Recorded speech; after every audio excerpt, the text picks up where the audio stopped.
नमस्कार, मैं हूं डॉक्टर मुनेश अरोड़ा। आज 50 साल हो गए आपातकाल की तिथि को, जब देश में आपातकाल लागू हुआ था। आपातकाल जो था वो ऐसी यादें हैं जिन्होंने भोगी हैं, वो आज तक उस त्रासदी को भूल नहीं सके। इंदिरा गांधी के द्वारा लगाया गया आपातकाल देश में लंबे समय तक याद किया जाता रहा है और उसके ऊपर सारा विपक्ष देश में एक हुआ। उसके बाद चुनाव हुए, शाह आयोग बने, उसके बाद बहुत सी घटनाएं देश में हुई। आज 50 साल बाद आपातकाल को याद करना, देश के उन लोगों को याद करना है जिन्होंने अपने 18 महीने तक त्रासदी को झेला या उस समय तक त्रासदी को था और जेलों में रहे। ऐसे ही एक शख्स हमारे साथ हैं, ऋषभ जी जैन, एडवोकेट ऋषभ जी जैन, जो खुद जेल में रहे अपने पिताश्री अनूप लाल जी के साथ में। पिता पुत्र दोनों जेल में रहे और उस त्रासदी का जो परिणाम रहा कि उनकी जो माताश्री थी ऋषभ जी की, उन्होंने अकेला इस त्रासदी को भोगा, क्योंकि घर में कमाने वाला कोई था नहीं। 2 बहनें थी, एक भाई पोलियो से था, आर्थिक स्थिति भी सक्षम नहीं थी। तो क्या त्रासदी थी वो, कैसा वो महसूस करते थे उस त्रासदी के दौरान, हम ऋषभ जी से जानना चाहेंगे। ऋषभ जी, आपका हमारे चैनल पर स्वागत है।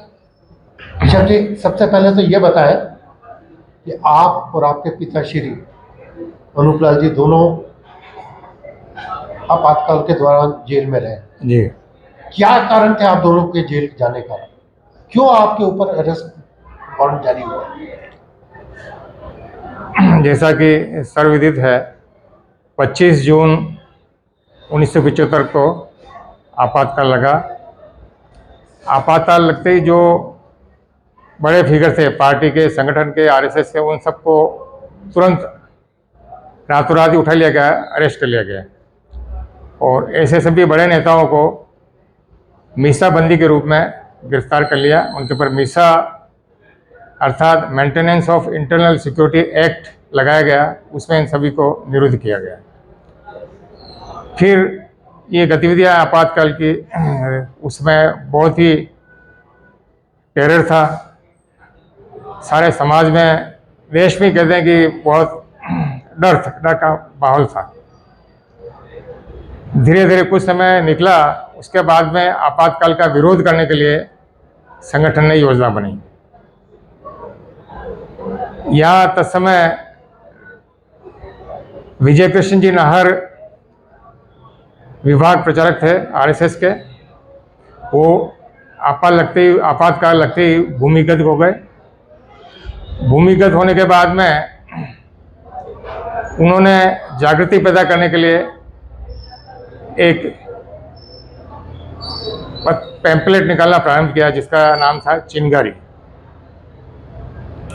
उनसे विजय कृष्ण जी नाहर से संपर्क करने का एकमात्र मैं ही था, जो कि विजय कृष्ण जी नाहर कहाँ भूमिगत है, बिचौलिए थे आप भी। हाँ, वो कहाँ भूमिगत है, उनसे संपर्क करना है। तो उसमें मैं LLB का अंतिम वर्ष का छात्र था। मेरी आयु 22 वर्ष की थी और बाबूजार में मेरा पिताजी का ऑफिस था, वहाँ जहाँ मैं रहता था 39 बाबूजार में।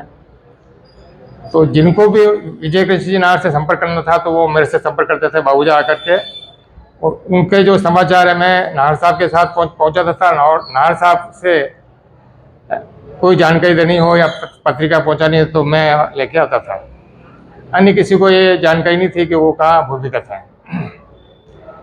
तो ये चिंगारियाँ की चलती रही और शुरू हुई।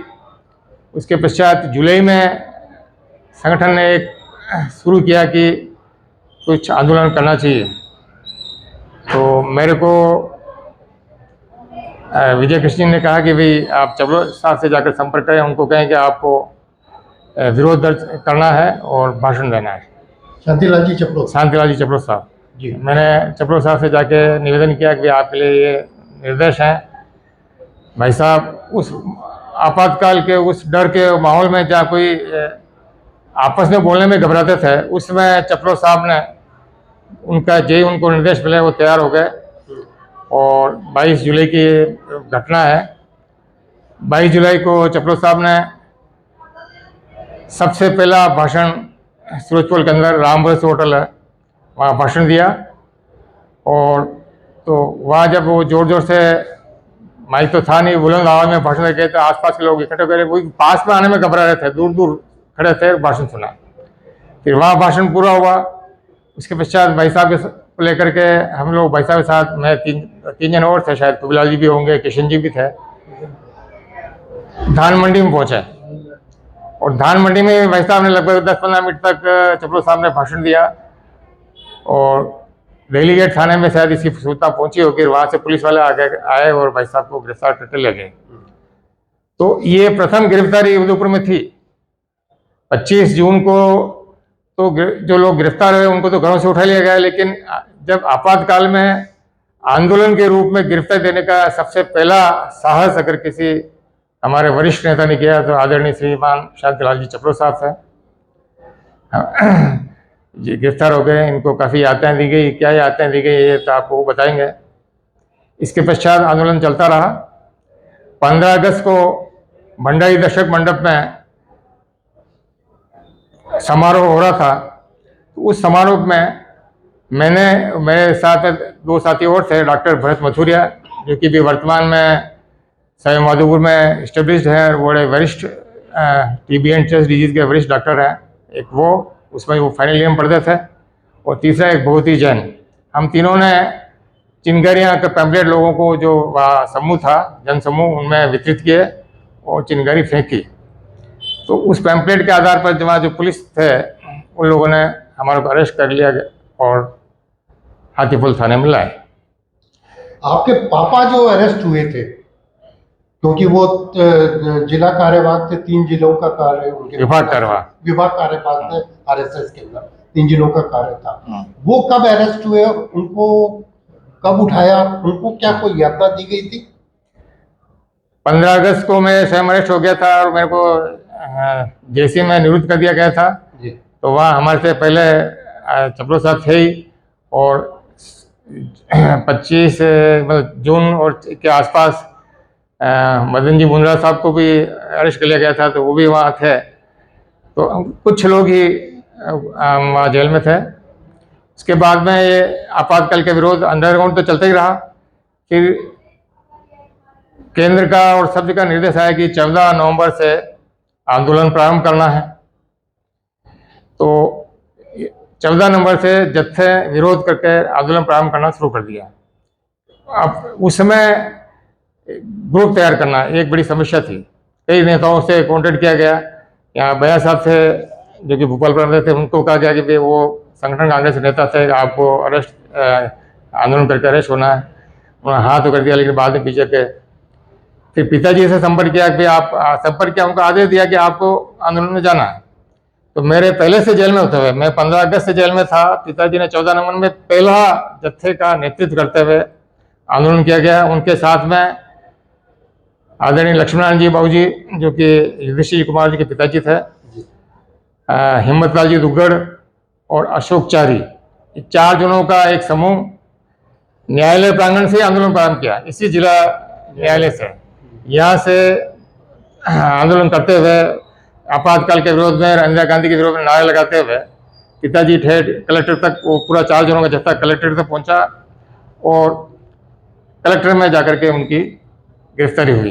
तो सबसे बड़ी बात तो उल्लेखनीय है कि मेरे पहले, हम परिवार में 2 ही सदस्य हैं, मेरे पहले से जेल में होते हुए भी जब पिताजी को निर्देश दिया गया कि आपको अरेस्टिंग देनी है तो वो तुरंत तैयार हुए, किसी प्रकार की आनाकानी नहीं की और वो जेल में चले गए। तो हम दोनों जब जेल में चले गए, उसमें कानून में रहते थे, पिताजी कानून में वकालत करते थे। पीछे मेरी माताजी, मेरी 2 छोटी बहनें और मेरा एक भाई था छोटा जो कि पोलियोग्रस्त था और वो अर्धविकसित सा था। 3 जने रह गए।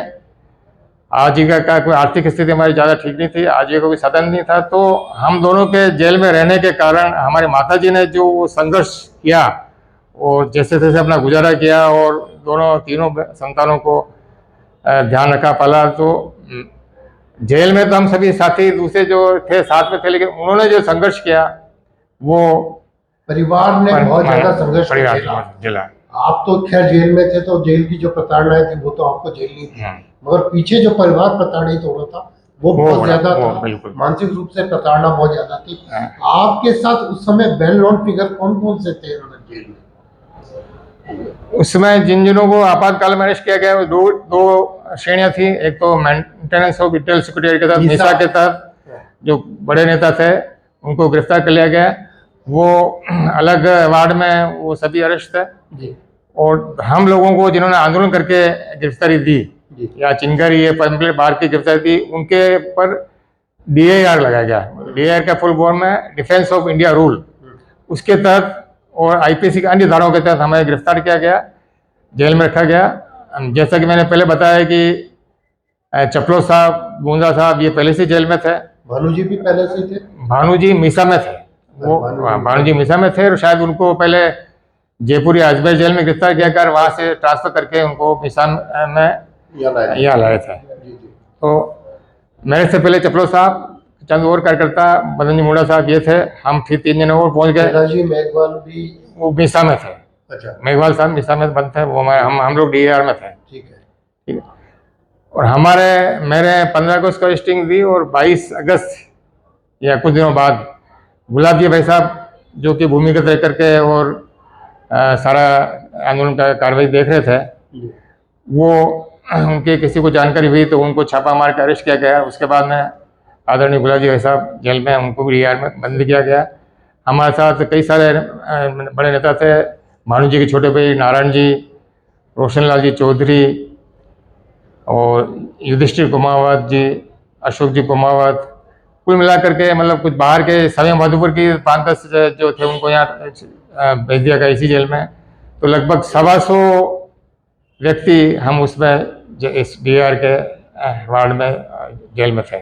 सर कोई ऐसी घटना जो जेल में आपको कचोटती हो या जिस तरह प्रताड़ित किया गया हो जेल में, आपके मानस में आज तक अंकित हो, ऐसी कोई घटना आपके साथ घटी थी? जेल के अंदर तो आप जैसे जानते हैं कि कोई सुविधा ही नहीं थी, खाली एक दरी और कंबल पे लेटना पड़ता था।